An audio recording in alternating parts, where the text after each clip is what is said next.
الحمدللہ رب العالمین والصلاة والسلام علی سید الانبیاء والمرسلین اما بعد فاعوذ باللہ من الشیطان الرجیم بسم اللہ الرحمن الرحیم۔ ناظرین،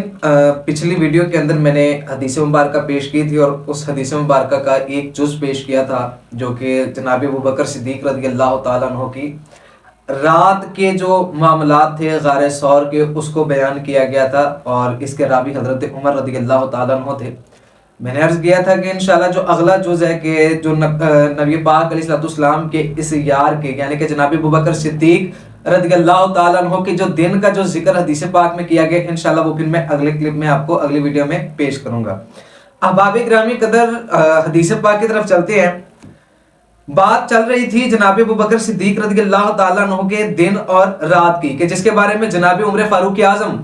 مسلمانوں کے دوسرے خلیفہ، اسلام کے دوسرے خلیفہ، خلیفۃ المسلمین امیر المؤمنین حضرت عمر فاروق اعظم رضی اللہ تعالیٰ عنہ،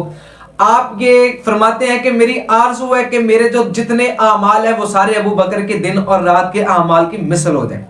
احباب گرامی قدر، ہم نے بات تو کر لی تھی رات کی کہ رات کیسی وہ حسین رات تھی کہ جس رات جناب ابوبکر صدیق رضی اللہ تعالیٰ عنہ کی جو رات تھی، اس رات میں نہ تو کوئی تہجد کی نماز، نہ قیام اللیل، نہ صلاۃ اللیل، اس چیز کا کسی کا بھی عمل دخل نہیں تھا، نہ تلاوت قرآن کا عمل دخل، فقط دیدار مصطفیٰ صلی اللہ تعالیٰ علیہ وسلم کا عمل دخل تھا، کہ جس کے اوپر جناب عمر فاروق اعظم رضی اللہ تعالیٰ عنہ رشک کر رہے ہیں۔ اور کیوں نہ کریں، آج 1400 سال بعد امتی بھی اس بات پر رشک کرتا ہے کہ کاش سرکار مدینہ صلی اللہ تعالیٰ علیہ وسلم ہماری حالت خواب کے اندر تشریف لے آئیں۔ چلتے ہیں جناب عمر فاروق اعظم رضی اللہ تعالیٰ عنہ کی حدیث مبارکہ کی طرف کہ جو آپ اب دن بیان کرنے لگے ہیں۔ فرماتے ہیں وَأَمَّا يَوْمُهُ فَلَمَّا قُبِضَ رسول اللہ صلی اللہ علیہ وسلم ارتدت العرب وقالوا لا نؤدی زکاۃ۔ احباب گرامی قدر، اب دن بیان کرتے ہیں کہ بہرحال جو ایام صدیق اکبر رضی اللہ تعالیٰ عنہ میں سے ایک یوم بیان کر رہے ہیں کہ وہ کیسے ایام تھے اور وہ کیسا دن تھا۔ فرماتے ہیں کہ نبی پاک علیہ السلام جب ظاہری وصال فرما گئے، جب نبی پاک علیہ السلام دنیا سے ظاہری وصال فرما گئے تو عرب کے لوگ مرتد ہو گئے۔ کس اعتبار سے؟ انہوں نے کہا وہ کہتے تھے اور انہوں نے کہا کہ لا نؤدی زکاۃ، ہم زکات ادا نہیں کریں گے۔ یہ جب نبی پاک علیہ السلام نے ظاہری وصال فرما لیا، اس کے بعد جو عرب کے لوگ تھے انہوں نے زکات کا انکار کر دیا، زکات دینے سے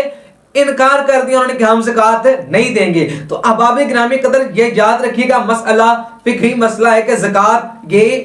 مسلمانوں پر فرض ہے، اور قرآن پاک کے اندر بھی یہ فرمایا گیا ہے، نماز کے ساتھ زکات کا ذکر کیا گیا ہے کہ اقیموا الصلاۃ وآتوا الزکاۃ، نماز کو قائم کرو اور زکات کو ادا کرو۔ تو احباب گرامی قدر، زکات کا حکم قرآن پاک کے اندر دیا گیا ہے۔ اب جو زکات کا انکار کرے گا تو وہ شخص کافر ہو جائے گا۔ تو اسی طرح عرب کے لوگوں نے نبی پاک علیہ السلام کے دنیا سے تشریف لے جانے کے بعد انہوں نے زکات دینے سے انکار کر دیا، انہوں نے زکات دینے سے۔ فقال لو منعونی اقالا لجہادتہم علیہ فقلت یا خلیفۃ رسول اللہ صلی اللہ علیہ وسلم تألف الناس وارفق بہم۔ جناب عمر فاروق اعظم رضی اللہ تعالیٰ عنہ فرماتے ہیں کہ جب لوگوں نے یہ زکوٰۃ کا انکار کر دیا تو جناب ابو بکر صدیق رضی اللہ تعالیٰ عنہ نے ان کے خلاف یہ جہاد کا اعلان کر دیا، یعنی کہ انہوں نے جب اس رسی کو اتار دیا۔ اب یہ جو کہتے ہیں اقال، یہ بکرے کے بچے کو بھی کہتے ہیں اور یہ رسی کو بھی کہتے ہیں۔ اگر دونوں معنی اس کے اندر حدیث کے اندر دونوں معنی میں سے کوئی ایک معنی بھی لیا جائے تو یعنی کہ انہوں نے جو مال کے ذریعے اپنے زکات دی جاتی ہے اس چیز کا انکار کر دیا، یا کوئی چیز ایسی کہ جس کے ذریعے زکات دی جائے اس چیز کا انکار کر دیا، تو جناب ابو بکر صدیق رضی اللہ تعالیٰ عنہ فرماتے ہیں کہ ان کے خلاف اعلان جہاد ہے۔ آگے جناب عمر فاروق اعظم عرض کرتے ہیں، فرماتے ہیں کہ میں نے عرض کی یا خلیفۃ رسول اللہ صلی اللہ علیہ وسلم، اے نبی پاک علیہ السلام کے خلیفہ، تألف الناس وارفق بہم، آپ لوگوں کے ساتھ موافقت کریں اور نرمی اختیار کریں، ان کے ساتھ نرم معاملہ اختیار کریں۔ یہ جناب عمر فاروق اعظم رضی اللہ تعالیٰ عنہ یہ جناب ابو بکر صدیق رضی اللہ تعالیٰ عنہ کو عرض کر رہے ہیں، اور خالی عمر فاروق اعظم نے عرض نہیں کیا بلکہ حضرت عثمان ذو النورین رضی اللہ تعالیٰ عنہ نے بھی یہی بات عرض کی، اور اسی طرح مولا علی مشکل خشا شیر خدا کرم اللہ تعالی وجہہ الکریم انہوں نے بھی جناب ابو بکر صدیق رضی اللہ تعالیٰ عنہ سے یہی بات عرض کی کہ آپ لوگوں کے ساتھ موافقت کریں اور ان پر نرمی سے کام لیں۔ آگے پھر کیا فرمایا؟ فقال علی، اب جناب عمر فاروق اعظم رضی اللہ تعالیٰ عنہ کو حضرت ابو بکر صدیق رضی اللہ تعالیٰ عنہ نے کیا جواب ارشاد فرمایا؟ فرماتے ہیں فقال علی، پس آپ نے مجھے فرمایا اجبار فی الجاہلیت و خوار فی الاسلام، اے عمر فاروق اعظم کیا تم زمانہ جاہلیت میں سخت تھے اور اسلام کے اندر نرم ہو؟ تو انہو قد انقطع الوحی وتم الدین اینقص وانا حی۔ اب جناب عمر فاروق اعظم رضی اللہ تعالیٰ عنہ حدیث کے الفاظ بیان کر رہا ہوں، جناب عمر فاروق اعظم رضی اللہ تعالیٰ عنہ سے مروی ہے، فرماتے ہیں کہ نبی پاک علیہ السلام کے اس یار نے فرمایا کہ اے عمر فاروق اعظم کیا تم زمانہ جاہلیت کے اندر سخت اور زمانہ اسلام کے اندر حالت اسلام کے اندر نرم گوشہ ہو، نرمی اختیار کرتے ہو؟ اللہ کہتے ہیں عمر فاروق اعظم بڑے جلال والے صحابی رضی اللہ تعالیٰ عنہ تھے، آپ کے ذریعے اسلام بڑی زور سے پھیلا اور بڑی شد و مت کے ساتھ اور بڑے کمال جذبے اور طریقے کے ساتھ پھیلا۔ احباب گرامی قدر جناب ابو بکر صدیق فرماتے ہیں کہ اے عمر،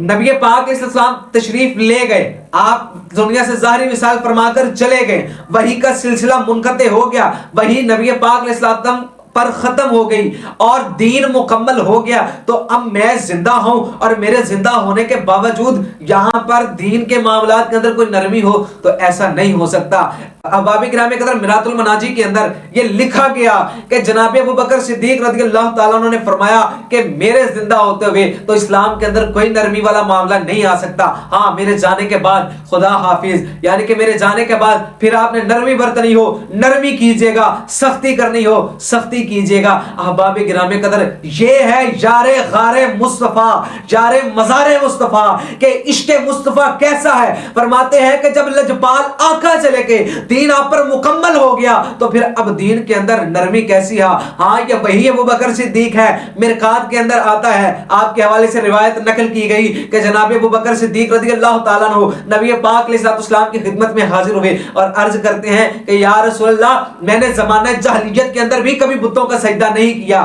اب بات بتا رہے ہیں کہ میرے باپ ابو قحافہ ایک مرتبہ مجھے بت خانے کے اندر لے گئے اور میں بچہ تھا اس وقت، اور مجھے کہتے کہ یہ تمہارا خدا ہے اور اس کو سجدہ کرو۔ کہتے ہیں کہ میرا باپ باہر چلے گیا اور میں ادھر اکیلا تھا، میں نے کہا کہ میں بھوکا ہوں مجھے کھانا دو اس بت کو، میں ننگا ہوں مجھے کپڑا دو۔ میں نے کہا کہ تم اگر خدا ہو تو اپنے آپ کو میرے سے بچا لو، یعنی میری مار سے بچا لو۔ کہتے ہیں کہ میرے ہاتھ میں پتھر تھا، میں نے اس پتھر سے اس بت کو مارا، وہ بت ٹوٹ گیا۔ میرے والد جب واپس آئے انہوں نے آ کے کہا کہ یہ کیا ہے؟ کہتے ہیں کہ میں نے کہا کہ جو بت اپنے آپ کو میری مار سے بچا نہیں سکتا کیا وہ تمہارا خدا ہے؟ جب یہ معاملہ پیش آیا جناب ابو قحافہ حضرت ابو بکر صدیق رضی اللہ تعالیٰ عنہ کو گھر لے کر آئے، آ کے ان کی والدہ سے فرماتے ہیں، کہتے ہیں کہ یہ دیکھو آج تمہارے بیٹے نے یہ کام کیا ہے۔ تو آپ کی والدہ فرماتی ہیں کہ اے ابو قحافہ یہ بات ایسی ہی ہے کہ جب پیدا ہوئے بشارت دی گئی کہ یہ عتیق ہے، یہ اللہ کے رسول کا رفیق ہے،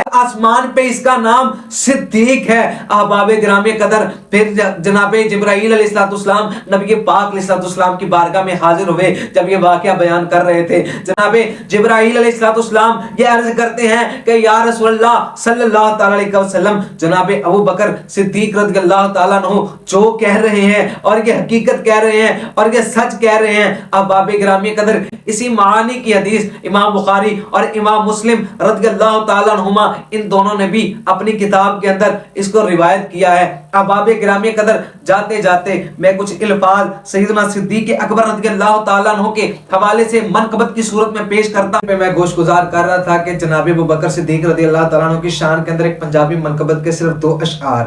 شاعر کہتا ہے کہ سارے یار حضور دے سونے نے پر یار غار دیاں کیا باتاں نے، کیتا پیار نبی نال بڑے آئے، کیتا پیار نبی نال بڑے آئے،